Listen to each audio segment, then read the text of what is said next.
అందరికీ నమస్కారం. ఇవాళ తెలంగాణ రాష్ట్రంలో జరుగుతున్నటువంటి పరిణామాలు, నాయకులు మాట్లాడుతున్నటువంటి తీరును చూస్తూ ఉంటే ఉల్టా చోర్ కోత్వాల్ కు డాంటే అనేటువంటి ఒక సామెత మనందరికీ గుర్తుకు రావాలి. ఎందుకనంటే తప్పు చేసేది వాళ్ళే, చేసింది వాళ్ళే.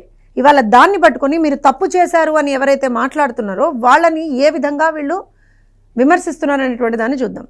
First of all, phone tapping అనేటువంటిది చేసింది ఎవరు? ఏ ప్రభుత్వ హయాంలో జరిగింది? నిన్న ఎవరైతే ఒక ఎక్స్ మినిస్టర్ తనను తాను గత 10 సంవత్సరాల్లో తెలంగాణ రాష్ట్రంలో మంత్రిగా పనిచేసినటువంటి వ్యక్తి, తనను తాను చాలా చాలా చాలా సీనియర్ మోస్ట్ పొలిటీషియన్ అని అనుకునేటువంటి వ్యక్తి, నేను కేసీఆర్కి అనుంగ శిష్యుణ్ణి అని అనుకునేటువంటి వ్యక్తి, ఇంకా మనం అనకూడదు ఎందుకంటే వాళ్ళ భాష, వాళ్ళు మాట్లాడేటువంటి భాషలో మనం ఏ రోజు మాట్లాడకూడదు కాబట్టి మనం ఆ భాష మాట్లాడడం. అలాంటి వ్యక్తి నిన్న మీడియా ముందరకు వచ్చి ఏ మీడియానైతే తిట్టకూడదో ఆ మీడియాని తిడుతూ అదే మీడియా ముందరకు వచ్చి మాట్లాడాడు. ఏమంటాడు? ఎవర్రా మీరంతానా, ఎట్లుంటారా మీరు తెలంగాణలోనా, ఏంది మీరు, మేము ఇక్కడ వండుకుంటా, ఇక్కడ తినుకుంటా, ఇక్కడ మా గురించి మాట్లాడతారంటే తెలంగాణ మీ అయ్య జాగిరా? ఎవరిది తెలంగాణ? తెలంగాణ ప్రజలది. తెలంగాణ కష్టపడి పోరాడి కొట్లాడి తెచ్చుకున్నటువంటి ప్రజలది తెలంగాణ. ఏ పార్టీ సొత్తు కాదు తెలంగాణ. ఎవరు తెలంగాణలో ఏ పార్టీ వాళ్ళు అన్ని తప్పు చేసినా సరే ప్రజలు వాళ్ళని ఖచ్చితంగా ప్రశ్నిస్తారు. మీరు 10 సంవత్సరాల పాటు తెలంగాణలో ఏ విధమైనటువంటి ఒక దుర్మార్గమైనటువంటి పాలన చేశారో ప్రజలు చూశారు కాబట్టే మీరు పాలనకి అనర్హులను డిక్లేర్ చేసి మిమ్మల్ని అధికారం నుంచి దించేసిండ్రు. అరే మీకు గెలవనీకి చేతగాక మీరు తప్పులు చేశారు కాబట్టి మిమ్మల్ని ప్రజలు శిక్షిస్తే మా మీద పడి ఏడుస్తారు ఏంటంటే నాకు అర్థం కాదు. తెలుగుదేశం పార్టీ ఏం తప్పు చేసింది? చంద్రబాబు నాయుడు గారు ఏం తప్పు చేశారు? అవును, ఒక మీడియా సంస్థ మీద దాడి జరిగినప్పుడు ఇది తప్పు, ప్రజాస్వామ్యంలో ఇలాంటి తప్పులకి తావు లేదు అని చెప్పాం. మేము ఇలాంటి దాడులకి తావు లేదని చెప్పినాం. అది మీ పార్టీ అయినా సరే, ఇంకో పార్టీ అయినా సరే, ఏ పార్టీ అయినా సరే అదే చెప్పాలి. ఇదే రాజకీయం అంటే, ఇదే ప్రజాస్వామ్యంలో ఉండాల్సినటువంటి తీరు. తమాషాలు అవుతున్నాయా? నోరుంది కదా అని ఎంత వస్తే అంత మాట్లాడతారా? ఎవరయ్యా తొత్తులు? ఎవరు తొత్తులు? పోయి అడుగు మీ సార్ని, కేసీఆర్ గారిని అడుగు. ఎక్కడి నుంచి తన రాజకీయ జీవితం స్టార్ట్ చేసిండో ఒకసారి అడుగు. మేము ఏ రోజున కూడా ఏ ఒక్క పార్టీకి సంబంధించినటువంటి నాయకుల గురించి మేము తప్పుగా మాట్లాడలే. మేము కానీ మా అధినాయకుడు కానీ ఏ రోజున తప్పుగా మాట్లాడలే.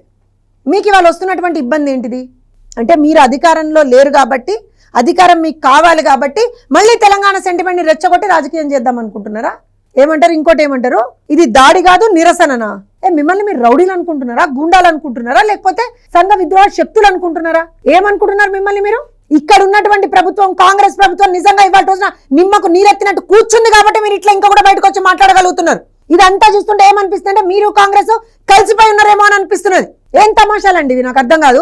ఏం మాట్లాడుతున్నారు? ఒక మీడియా సంస్థ మీద మీరు దాడి చేస్తారు, అక్కడ ఉన్నటువంటి ప్రాపర్టీని డ్యామేజ్ చేస్తారు, అక్కడ ఉన్నటువంటి ఉద్యోగస్తుల మీద మీరు దాడులు చేస్తారు, మళ్ళా వచ్చి బయటకు వచ్చి ఇది తెలంగాణ అని మాట్లాడతారా?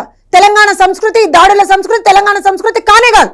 తెలంగాణ అంటేనే అత్యంత ప్రేమ ఆప్యాయతలతోటి ప్రతి ఒక్కళ్ళను కూడా మన హక్కున చేర్చుకునేటువంటి సంస్కృతి తెలంగాణ సంస్కృతి. బూతులు మాట్లాడటము, దాడులు చేయడము, తలలు పగలగొట్టడం ఈ తెలంగాణ సంస్కృతి కాదు. మీ పాత దోస్తు జగన్మోహన్ రెడ్డి గారి దగ్గర నేర్చుకున్నారు కావచ్చు మీరు ఇది. వాళ్ళు ఎట్లయితే పార్టీ ఆఫీసుల మీద, మీడియా సంస్థల మీద దాడులు చేసి వాళ్ళని బూతులు తిట్టి ఏదైతే వాళ్ళు 2019 నుంచి 24 వరకు చేసిండ్రో, మీరు అదే ఇవాళ రోజున మళ్ళీ ఇక్కడ రెప్లికేట్ చేద్దామని అనుకుంటున్నారు కావచ్చు. తెలంగాణలో వీటన్నిటికీ తావులేదు. ఇప్పటికైనా సరే కాంగ్రెస్ సర్కారు కళ్ళు తెరిచి ఏదైనా మీకు గూడుపుటాని ఏదైనా నడుస్తున్నా, లేకపోతే ఏదైనా అంతర్గత ఒప్పందం ఉన్న వాటన్నిటి పక్కన పెట్టి ప్రజల పక్షాన, ప్రజాస్వామ్యం పక్షాన మాట్లాడాల్సినటువంటి అవసరం ఉంది. ఇంత వల్గర్ గా, ఇంత ఫిల్దీ లాంగ్వేజ్ లో ఒక మాజీ మంత్రి సాక్షాత్తు మీడియా ముందరకు వచ్చి మాట్లాడితే ఎందుకు పోలీసులకు కనబడతలేదా? మేము ఇంకా దాడులు చేస్తామని చెప్తున్నారు వాళ్ళు. ఎందుకు ఇవాళ రోజున తెలంగాణ పోలీసులు నిమ్మకు నీరెత్తినట్టు కూర్చుని ఉన్నారు? కనబడతలేదా మీకు? ఈ కేసును ఎందుకు మీరు సుమోటోగా తీసుకోలే? వాళ్ళ బాజాప్తా మీడియా ముందరకు వచ్చి మేము దాడులు చేస్తాం, ఇంతకన్నా ఎక్కువ దాడులు చేస్తాం అని ఒక మాజీ మంత్రి ఇవాళ రోజు నుంచి మాట్లాడుతున్నప్పుడు మీకెందుకు దాని మీద చర్య తీసుకోవాలని కూడా అనిపిస్తలేదు? రేవంత్ రెడ్డి గారు, మీరు ఇవాళ మీరే సమాధానం చెప్పాలి. రాష్ట్రంలో హోంశాఖ మీ ఆధ్వర్యంలో ఉంది, మీరే హోమ్ మినిస్టర్, రాష్ట్రానికి మీరే, శాంతి భద్రతలు మీ చేతుల్లో ఉన్నాయి. ఇవాళ పట్ట పగలు ఒక మీడియా సంస్థ మీద దాడి జరిగింది. ప్రతిపక్ష పార్టీకి సంబంధించినటువంటి నాయకులు బయటకు వచ్చి మేము ఇంకా దాడులు చేస్తాం అని చెప్తున్నప్పుడు మీరు ఎందుకు చర్యలు తీసుకుంటలేరు వాళ్ళ మీద?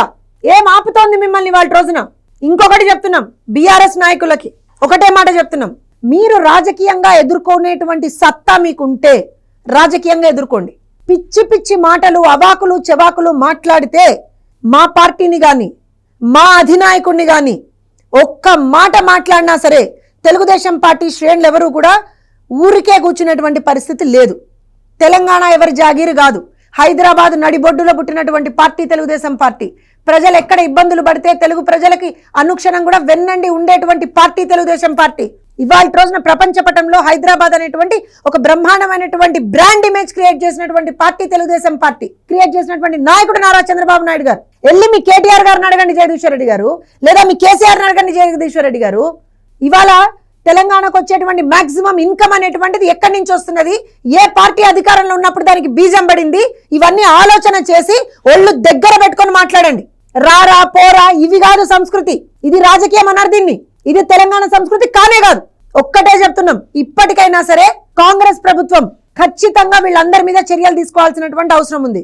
బీఆర్ఎస్ నాయకులకు కూడా చెప్తున్నాం, మీరు రాజకీయంగా ఎవరిని ఎదుర్కొంటారో ఎదుర్కోండి, అంతే తప్పించి తెలుగుదేశం పార్టీ గురించి కానీ నారా చంద్రబాబు నాయుడు గారి గురించి కానీ ఇంకొకసారి ఎక్కడైనా సరే ఎవరైనా సరే మాట దూలితే మాత్రం మర్యాద దక్కదు.